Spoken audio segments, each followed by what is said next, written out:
Hey, welcome back. My name's Lauren Teresa. I am a former trauma therapist, and just last night I was at volleyball. I brought my camera, of course, and never took it out of the car. But as you can see, it's been quite inclement weather here, and so I didn't want to get my new camera wet. Although I know it's durable enough for it, so potentially I'll get brave in the future. I was talking to a friend about his therapy journey and how I was a trauma therapist in a former life, and he was surprised. I also am a little surprised sometimes. I grew up in, I'll just say, a somewhat chaotic environment, and so I think it's definitely led me towards slow living and wanting a softer life, quiet life, clean life. One with less sounds and less stimulation going on. I love my parents dearly and don't want to disparage them in any way, shape, or form. Everyone is always doing the best they can with what they have, and I don't hold them accountable for my feelings or the events that passed anymore. I will be 43 in about a week and a half, and I'm very grateful to have made it this far. I have two beautiful daughters, a loving partner, and a very cool rental house in Florida that has been giving me a run for my money for about 6 months. But we really are rounding the corner of all the renovations being complete. I got some frustrated texts this morning from my property manager, but I was able to make amends quickly and speak to the maintenance person, and we are working it all out.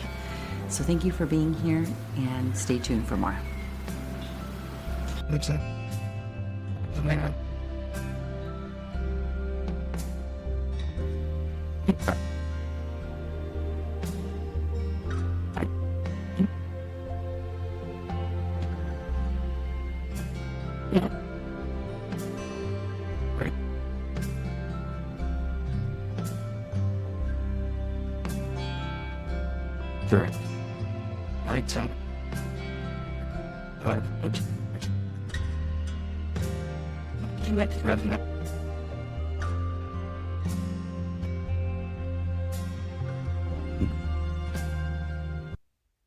Hey, I'm Lauren Teresa, officially. Nice to meet you.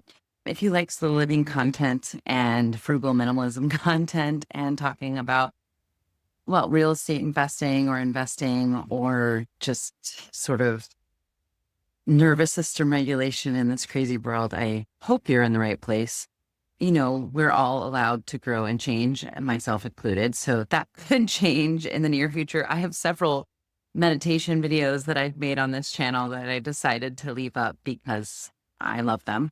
And I was experimenting. I was learning a new skill in Canva, and I've always wanted to make YouTube videos. I have a fairly decent size following on TikTok, but I found that short form content was really detrimental to my concentration and focus. And so I did take it off my phone. I still have an account, and I post probably once a week, if that, because I love some of my friends that I've made there. And I've done so many things, but I also realized how much marketing was happening on social media to me, and I'm not immune. I think I've bought several things off of ads on Instagram and probably TikTok as well. With the renovation of my fourplex in Florida and budget being tight, getting divorced, taking care of myself and my kids solely financially. My ex-husband does take care of them when they're at him. I don't want it to sound like I'm the sole provider. I just decided to sort of give minimalism and frugal living another spin. I have been on and off my frugal minimalism journey since 2008. And I know that that might not sound inspiring or encouraging, but it really is. I've gone back and forth between like cozy minimalism, a little bit of maximalism, and then finding I just couldn't keep up. So I do think it's okay to be gentle with yourself on your minimalism and frugal journey. A lot of times it's making the mistakes that clarifies really what we need and who we are. So I think that some negative experiences can be really good, it's so funny too, even just watching long form content of people I love, I get influenced. I love the cottage fairy. I love her 86 square meters. And I have found myself buying crafts or kitchen supplies. And yeah, some of it's inspiration. Sometimes I'm like, oh, wow, such a great idea. And I actually still use a recipe that I learned off of her 86 square meters a few times. And it's a staple in the house now. It's such a great, fun dessert that we make all the time. I take pie crusts that I just buy at the store. I'm not quite there yet, making them myself. And I wrap apples, slices, and blueberries in them, and I bake them. And it's sugar free, all natural. It's all natural sugar. Let's put it that way, but they're delicious. And I got that idea from her. And so I just want to say that let me de-influence you here. If you see things in my house that you like, great. I always want people to check in with themselves before they make a purchase. Is this really me, or am I just inspired by someone I see doing this thing? Because as much as I would love to be as gentle and kind as the cottage fairy, I will always be me. And I feel that maybe we're just different people, and I can be inspired by her gentleness and her kindness and incorporate some of that into my life. But it's also very important that I stay true to myself. And the books that I just read, I read a retelling of a Jane Austen novel that was so good. I read it in a day. I finished it yesterday. It's been raining. It's the perfect time. I've also caught a little something. I feel like I'm losing my voice, and some of that is because I watched an influencer who did a 10,000 step challenge for 30 days, and she lost 10 pounds or whatever it was. And I would love to lose 5 to 7 pounds. And so I kind of pushed myself, and I was doing like 12,000 a day and going to volleyball and doing little workouts at the house. And I can tend to overdo. So that's another example of being influenced by someone in a positive way that really didn't fit my needs right now. And so I, of course, pushed my body a little further than I should have.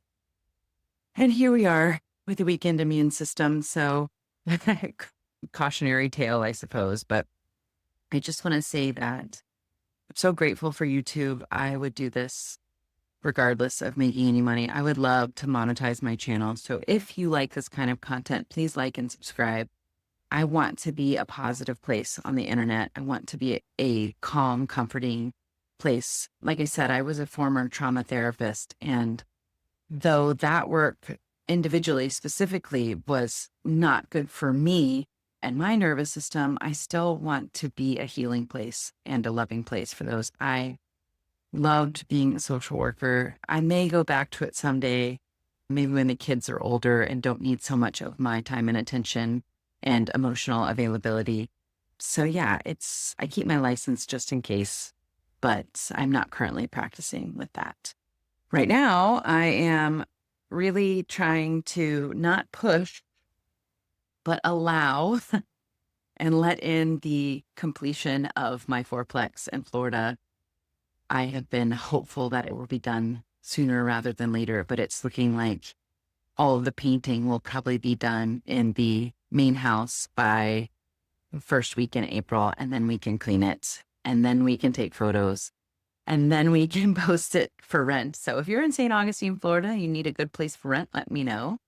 I currently reside in Hawaii, so it's difficult for me to travel back and forth. To those real estate investors who are renovating from afar or manage properties from afar, my heart goes out to you. I'm extremely fortunate to have put in a lot of time, energy, and effort into my business that I started with my ex-husband. He wanted to keep it and I wanted to sell it, so he bought me out. So I have a very good emergency cushion right now, but 6 months of paying a mortgage with no rental income has been very trying. But I'm hopeful, and I'm building my dream one step at a time, one day at a time. And thank you so much for listening and for being here. And yeah, please come back. Thank you.